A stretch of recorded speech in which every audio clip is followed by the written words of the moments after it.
Greetings, Starfighters. Just wanted to knock this one out real quick. This past weekend from when I'm recording this, I finally got around to seeing the Baywatch movie, the 2017 reboot, which is the movie that this Mill Creek set that we're doing this season was cashing in on. And this isn't going to be like a really in-depth thing. You could probably find much better videos about it than this one out there if you're really curious. But I figured I'd just put out a little bonus episode and talk about this movie anyway. Since, it's just one movie, so there's a lot less to talk about than there would have been if I'd tried to do an episode about Stranger Things with the last season.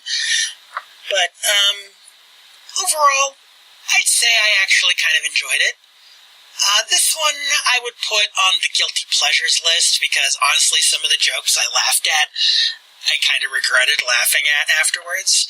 I'd put it in the camp, the same kind of camp as Hard Ticket to Hawaii, although I do have some gripes. The CGI is kind of dodgy for a movie with this kind of budget. There's an over-reliance on dick jokes, which, it's a ding, but it's a small ding, no pun intended, because it's sort of overcompensating for how much the TV series had relied on boobs. The action plot was fairly generic, but nothing particularly offensive about it or anything. I do wish that some of the female characters had gotten more to do, particularly Alexandra Daddario. She had a pretty good presence in the screen the times that they let her really do anything. The cameo from Hasselhoff was funny. The cameo from Pamela Anderson, well, it wasn't. Way too many F-bombs. And you've heard how often I say fuck on this show, so that's saying something.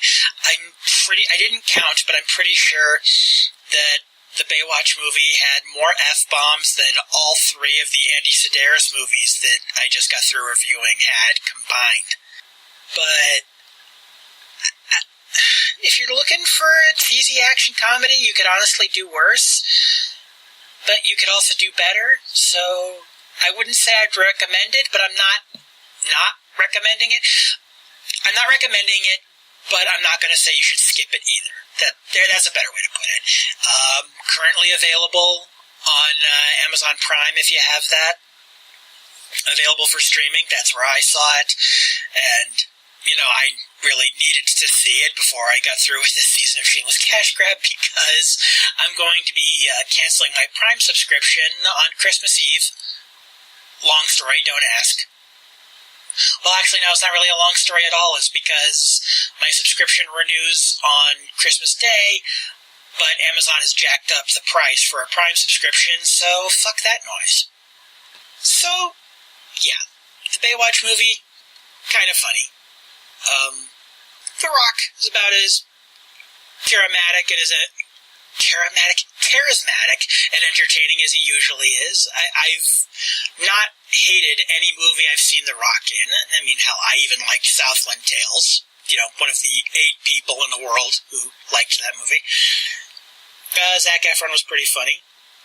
Priyanka Chopra, I'd never seen her in anything before. I knew she was kind of a big deal because of that TV show Quantico that I had nothing to do with because I'm kind of done with police procedurals. Shut up, I know it was an FBI show. But, I thought she was pretty good as the film's villain.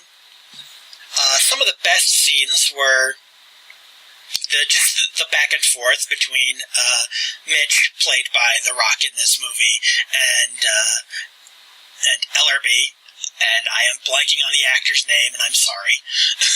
That stuff was pretty funny. Probably one of the best exchanges is in the trailer, where he's, chewing them out over the whole lifeguard pursuit thing. If you've seen the trailer, you know what I'm talking about.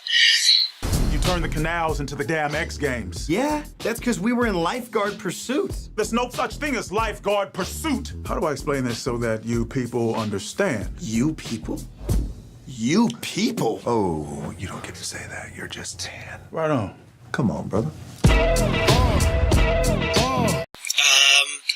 Hannibal Wilbur S. in the movie. Not long enough and doesn't really get enough funny things to do. That's really unfortunate. But, overall...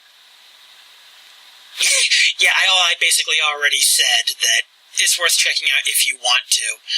And then I just kept talking anyway. Yeah, my Shameless Cashgrab episodes aren't 100% scripted, but you can probably tell that this episode is 0% scripted.